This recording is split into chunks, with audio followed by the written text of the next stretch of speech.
Alright, we'll definitely do another chapter. It's short. The next one will be 5. A terrible experience with extremely dangerous drugs. Did you know your mic was off?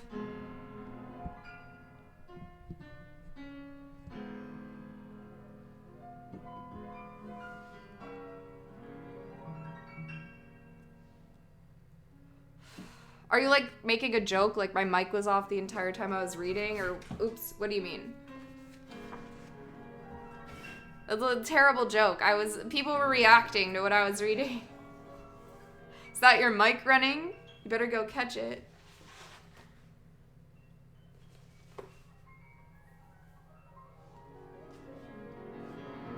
Yet here we are.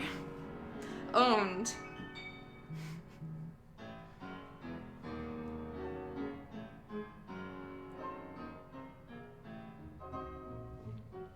Larry, please act like an English teacher, and what are the themes of the literature and such?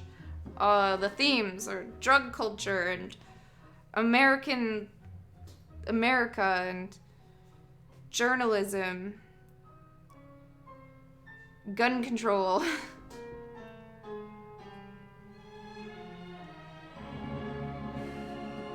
Sexism, drug culture in America. America.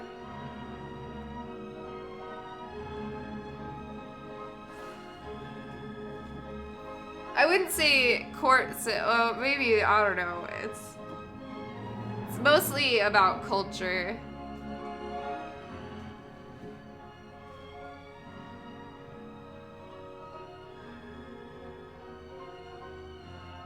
Fear and Loathing. I guess it is about the court systems, or like the war on drugs.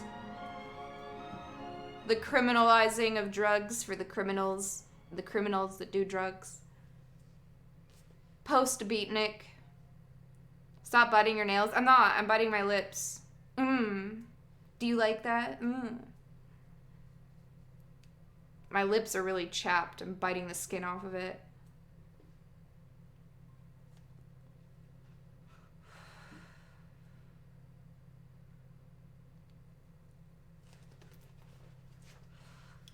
Ow.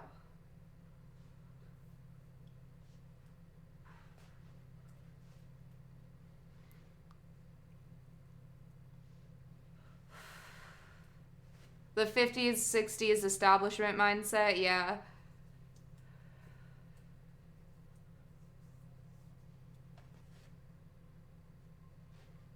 Ever seen that video of Hunter S. Thompson shooting at his neighbor and the neighbor returning fire? I only think about it every day.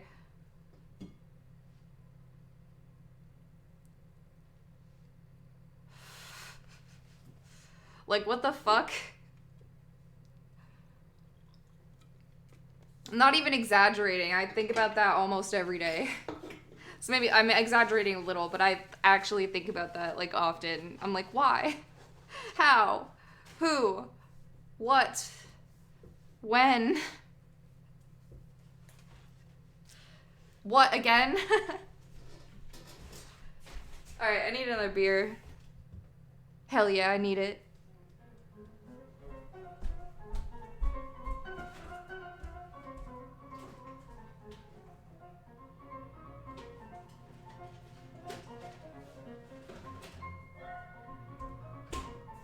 Oh, another theme is women in art. I think that's a strong theme based on the last few chapters. Is that a bad joke? I don't know. I think it's a good joke. He doesn't describe women very well. I wonder why.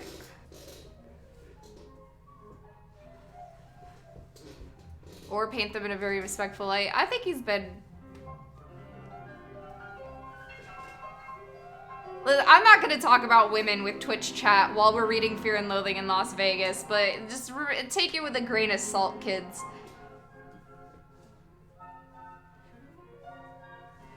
Lucy is not a real person.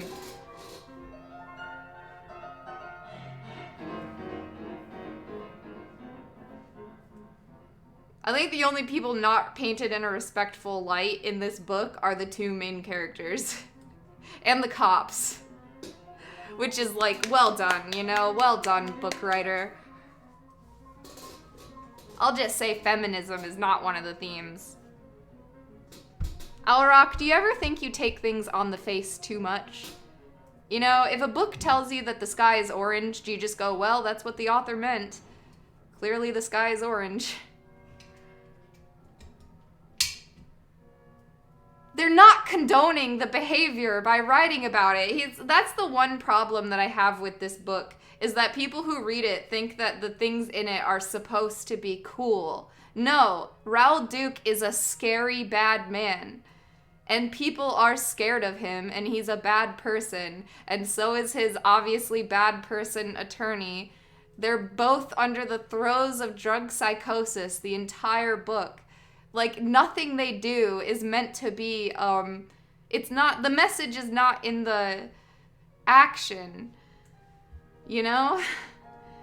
And you're just like, well, feminism isn't a theme. And I'm like, it clearly is, because they were talking about prostituting this poor girl, even if he wasn't meaning it. People do that, and there are men out there who are worse than the ones in this book.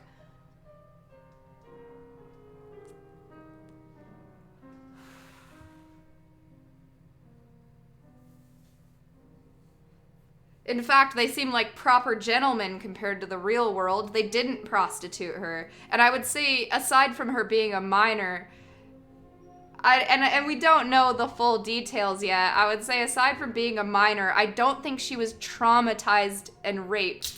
Like, yeah, they gave her drugs and they raped her, but... And, I mean, Raoul Duke didn't even have sex with her. She met a guy at the airport and she did something stupid with a man. And yeah, that's bad, but is she gonna be traumatized and disgraced for the rest of her life? Maybe not. Like, people have been through worse. Hello, Ardent Melancholy.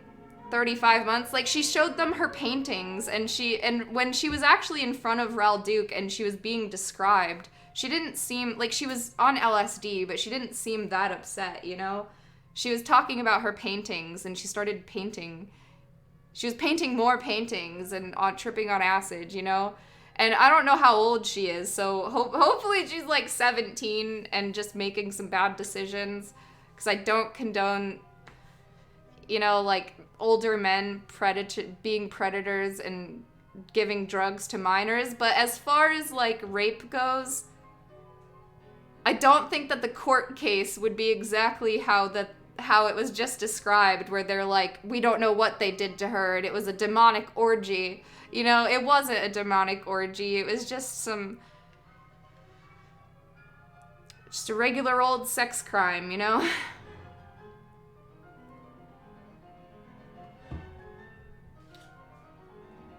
Hell, we have senators doing this right now, so...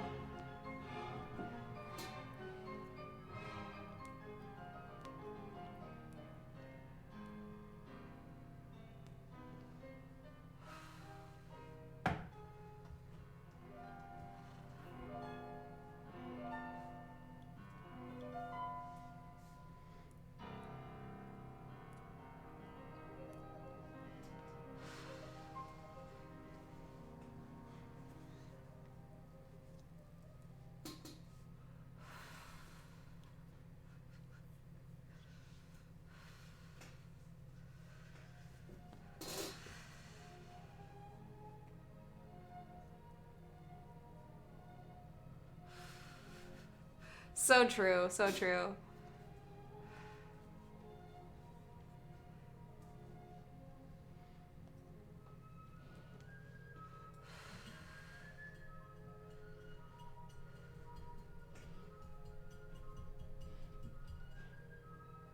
Is this the only Hunter S. Thompson book you've read? I think so. I think it is, actually.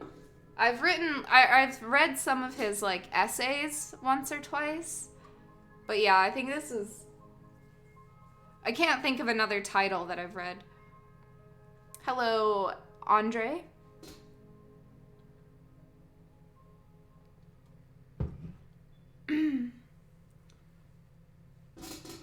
Oh, and then just one last little note here before I get, before this comes up in 10 years when I get canceled.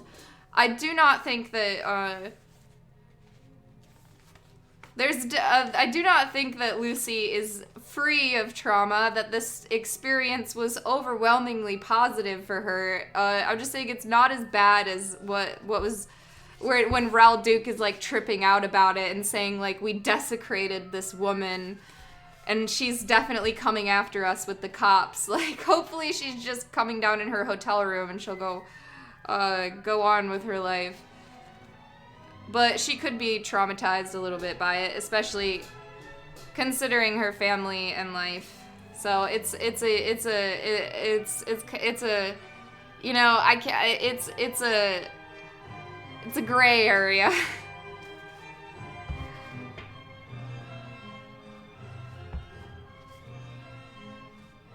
And that's feminist. I just hope she gets to meet Streisand.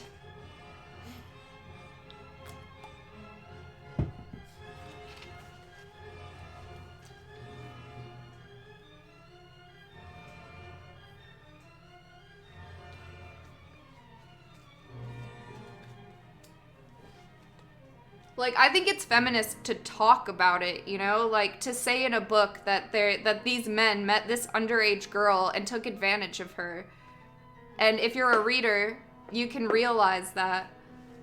And realize that the only thing that these men are thinking about is how much trouble they're gonna get in, instead of how they took advantage of a girl who's in a strange city and has no family.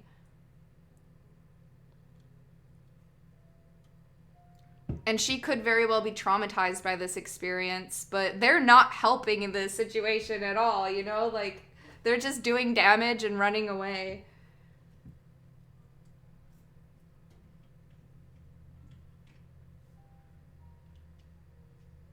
His letters to politicians are damn good. Dude, everything I hear about Hunter S. Thompson makes me look up to him even more. And that's why I keep thinking about him shooting at his neighbor, and I'm like, especially reading in this where he's talking about, I don't know, he seems so self-aware, but then in video he's like, pew pew, you know, like, yeah, that asshole, you know, like, oh, that's my neighbor. We do this sometimes. And it's like, was that just all, is that like a bit? Are they doing a bit? Are they aiming wide or something? Like, and it's just all a big joke? Because that kind of seems like that would be the case based on what I know about the guy now. It's definitely a bit. Like, and that makes, like, I have, like, almost tears in my eyes because that's just too funny. It's so fucked up. I just truly don't understand. Lots of older literature is problematic. True. Ow. Some more than others.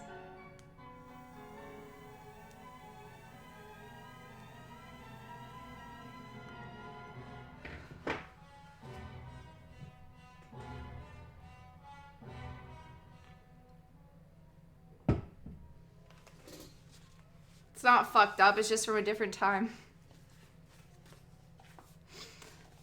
Okay. I mean, it is America, you know? This is just an average Tuesday for us. Shooting at Bob down the street. Checking my mailbox. Just another day in the life. Freedom.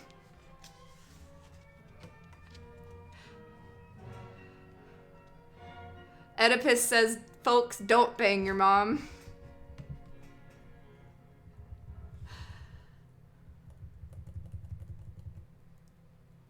Did you hear the story about him leaving a present on Jack Nicholson's porch? No, tell us. Tell us the story. That's the name of the kitten I'm getting? Bob?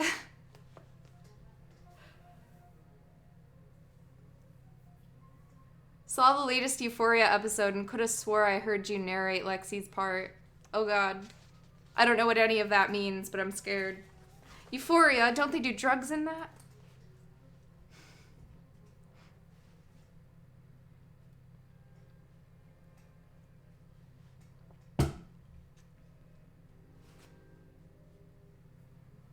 Alright, what was the present he left on Jack Nicholson's porch?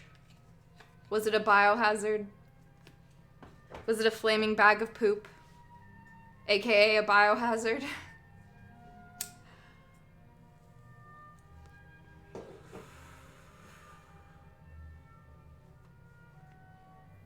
Who left the present? Hunter S. Thompson, apparently. My source is Twitch chat right now. I'm not Googling it. He hunted a moose, cut its heart out, and left it on Jack's porch. They were neighbors. God damn, dude. Remember when you was... That's not the kind of shit you do when you're renting. So, I was just saying, god damn it, wouldn't it be nice to be a homeowner and you have neighbors like that? Aw. So charming. It's a really good prank, actually.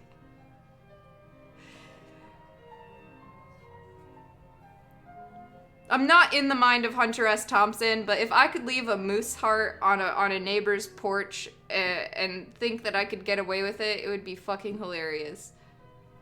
Yeah, and then they cook it and eat it. And we're like, oh, I love you, neighbor. You old rascal.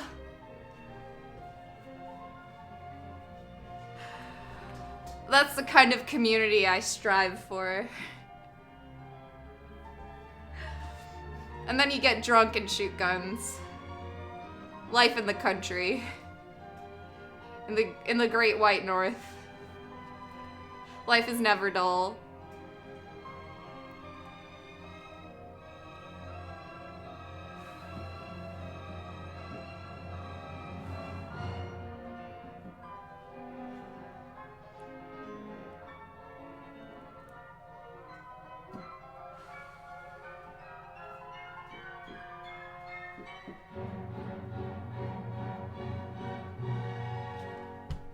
Yeah, sorry, Moose, by the way, trigger warning.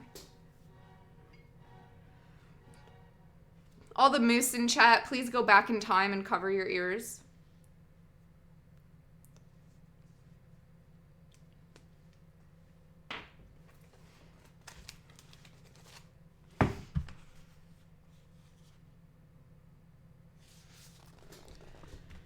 Chapter 5, a terrible experience with extremely dangerous drugs.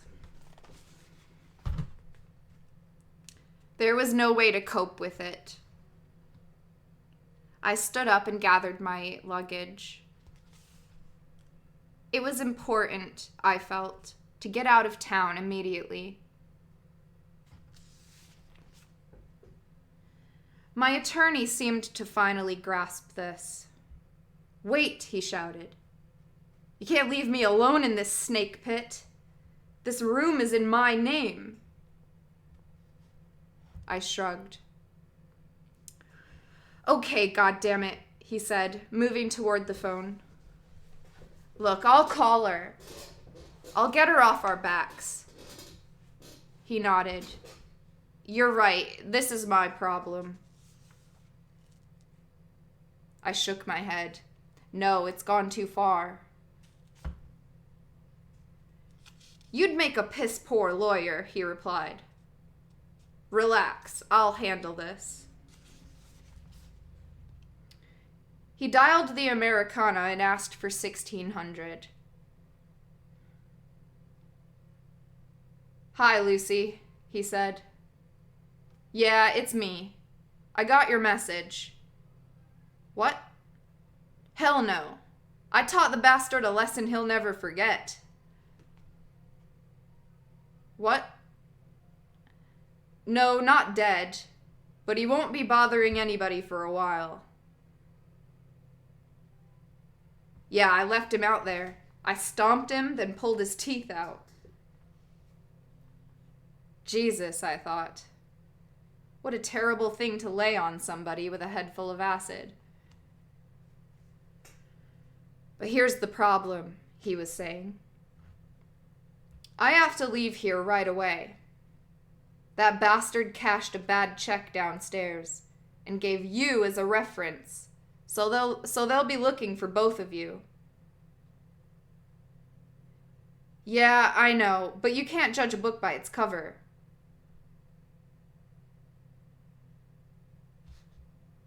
You can't judge a book by its cover, Lucy. Some people are just basically rotten.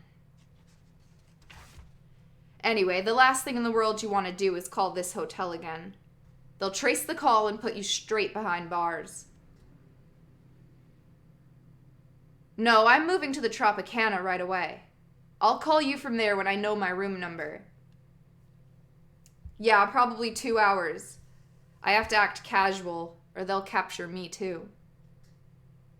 I think I'll probably use a different name, but I'll let you know what it is. Sure, just as soon as I check in. What? Of course, we'll go to the circus and catch the polar bear act. It'll freak you right out. He was nervously shifting the phone from ear to ear while he talked. No, listen, I have to get off. They probably have the phone tapped. Yeah, I know it was horrible, but it's all over now. Oh my God, they're kicking down the door. He hurled the phone down and began shouting, "No, get away from me, I'm innocent. It was Duke, I swear to God." He kicked the phone against the wall, then leaned down to it and began yelling again. "No, I don't know where she is. I think she went back to Montana. You'll never catch Lucy, she's gone." He kicked the receiver again, then picked it up and held it about a foot away from his mouth as he uttered a long, quavering groan. No, don't put that thing on me," he screamed. Then he slammed the phone down. "Well," he said quietly, "that's that. She's probably stuffing herself down the incinerator about now." He smiled. "Yeah, I think that's the last we'll be hearing from Lucy." I slumped on the bed. His performance had given me a bad jolt. For a moment, I thought his mind had snapped. That he actually believed he was being attacked by invisible enemies. But the room was quiet again. He was back in his chair watching Mission Impossible and fumbling idly with the hash pipe. It was empty. "Where's that opium?" he asked. I tossed him the kit bag. "Be careful," I muttered. "There's not much left." He chuckled. "As your attorney," he said, "I advise you not to worry." He nodded toward the bathroom. "Take a hit out of that little brown bottle in my shaving kit." "What is it?" "Adrenochrome," he said. "You won't need much, just a little tiny taste."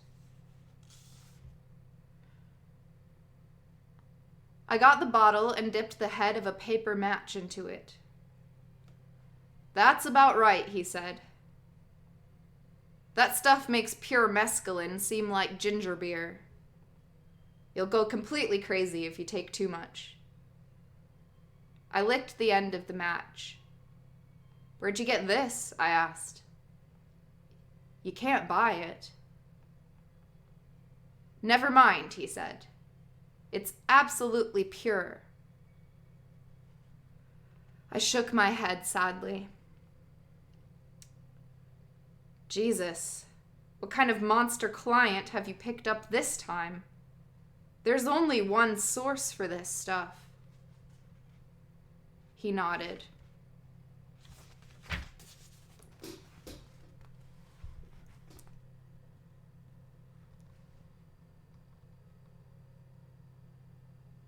"As your attorney, I advise you to slow down. I can't keep up, man."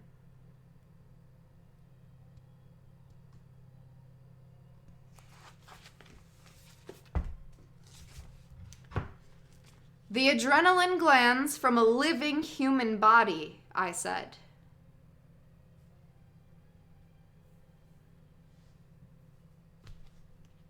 "It's no good if you get it out of a corpse. I know, he replied. But the guy didn't have any cash. He's one of those Satanism freaks. He offered me human blood. Said it would make me higher than I'd ever been in my life. He laughed. I thought he was kidding, so I told him I'd just as soon have an ounce or so of pure adrenochrome, or maybe just a fresh adrenaline gland to chew on. I could already feel the stuff working on me. The first wave felt like a combination of mescaline and methadone. Maybe I should take a swim, I thought. Yeah, my attorney was saying.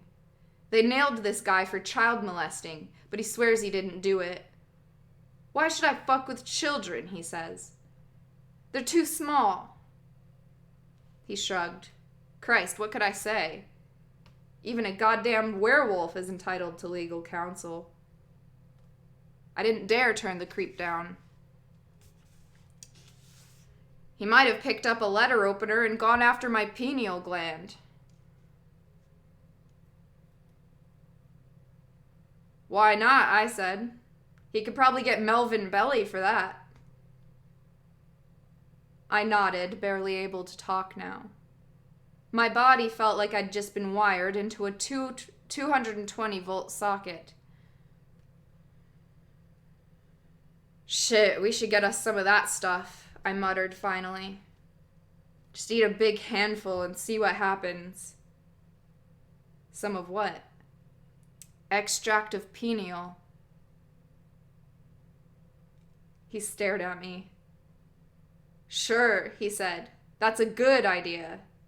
One whiff of that shit would turn you into something out of a goddamn medical encyclopedia. Man, your head would swell up like a watermelon. You'd probably gain about 100 pounds in 2 hours. Claws, bleeding warts. Then you'd notice about 6 huge hairy twits. Then you'd notice about 6 huge hairy tits swelling up on your back.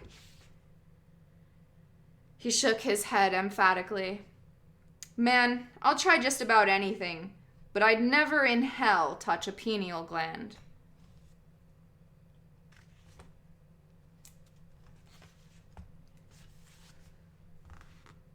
Last Christmas, somebody gave me a whole Jimson weed. The root must have weighed 2 pounds.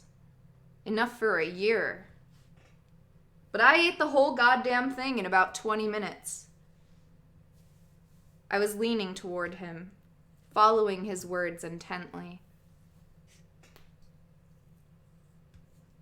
The slightest hesitation made me want to grab him by the throat and force him to talk faster. Right, I said eagerly. Jimson weed. What happened? Luckily, I vomited most of it back up, he said. But even so, I went blind for 3 days. Christ, I couldn't even walk. My whole body turned to wax. I was such a mess that they had to haul me back to the ranch house in a wheelbarrow.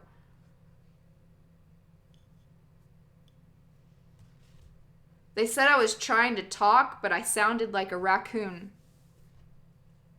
Fantastic, I said, but I could barely hear him. I was so wired that my hands were clawing uncontrollably at the bedspread, jerking it right out from under me while he talked. My heels were dug into the mattress, with both knees locked. I could feel my eyeballs swelling, about to pop out of the sockets. Finish the fucking story, I snarled. What happened? What about the glands? He backed away, keeping an eye on me as he edged across the room. Maybe you need another drink, he said nervously. Jesus, that stuff got right on top of you, didn't it?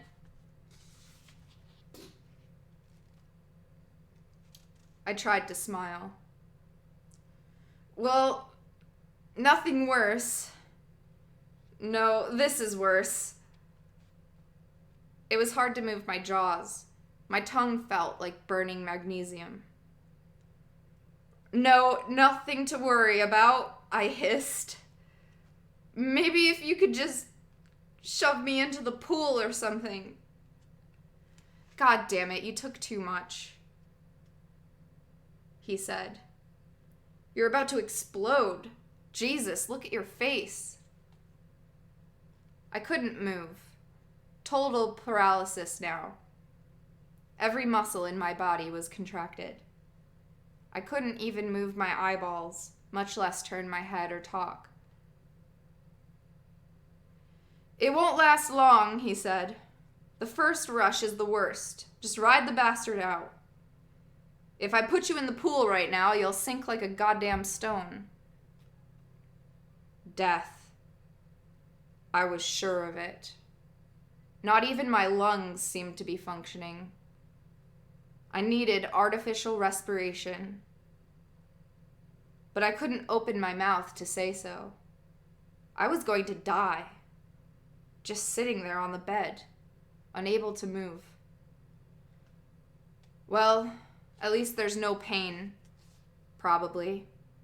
I'll black out in a few seconds. And after that, it won't matter. My attorney had gone back to watching television. The news was on again.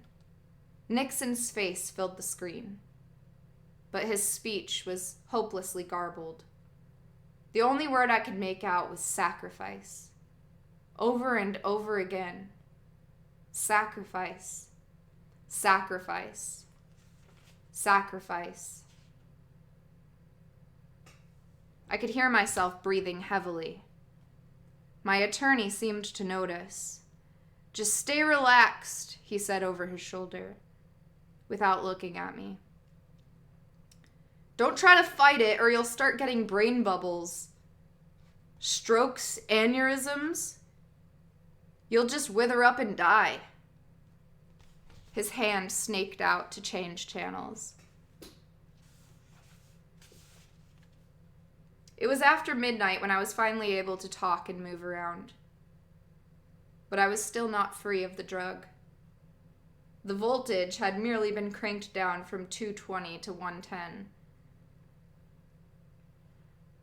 I was a babbling, nervous wreck, flapping around the room like a wild animal, pouring sweat and unable to concentrate on any one thought for more than 2 or 3 seconds at a time. My attorney put down the phone after making several calls. There's only one place where we can get fresh salmon, he said, and it's closed on Sunday. Of course, I snapped. These goddamn Jesus freaks.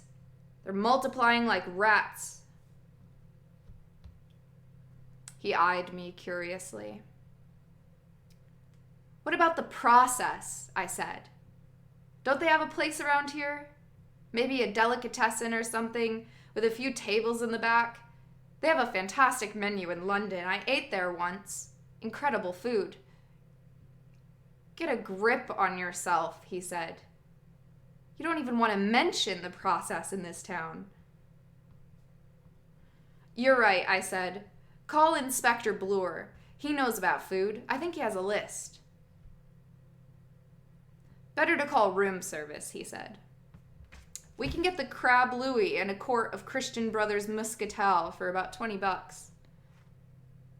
No, I said. We must get out of this place. I need air. Let's drive up to Reno and get a big tuna fish salad. Hell, it won't take long. Only about 400 miles. No traffic out there in the desert. Forget it, he said. That's Army territory. Bomb tests, nerve gas. We'd never make it.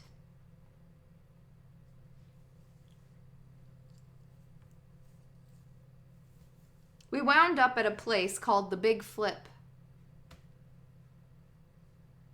about halfway downtown.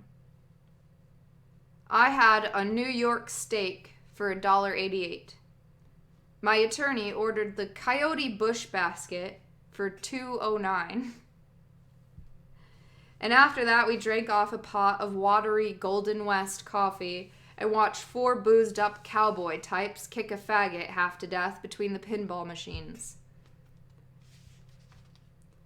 The action never stops in this town, said my attorney as we shuffled out to the car. A man with the right contacts could probably pick up all the fresh adrenochrome he wanted if he hung around here for a while. I agreed, but I wasn't quite up to it right then. I hadn't slept for something like 80 hours, and that fearful ordeal with the drug had left me completely exhausted. Tomorrow we would have to get serious. The drug conference was scheduled to kick off at noon, and we were still not sure on how to handle it. So we drove back to the hotel and watched a British horror film on The Late Show.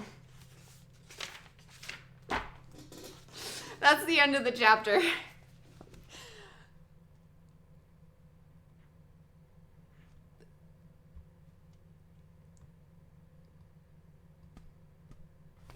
I can't wait for the drug conference. I'm like, that's the whole climax of this, I guess. I'm like, when do they go to the drug conference? Sex with a minor, no. Drug conference.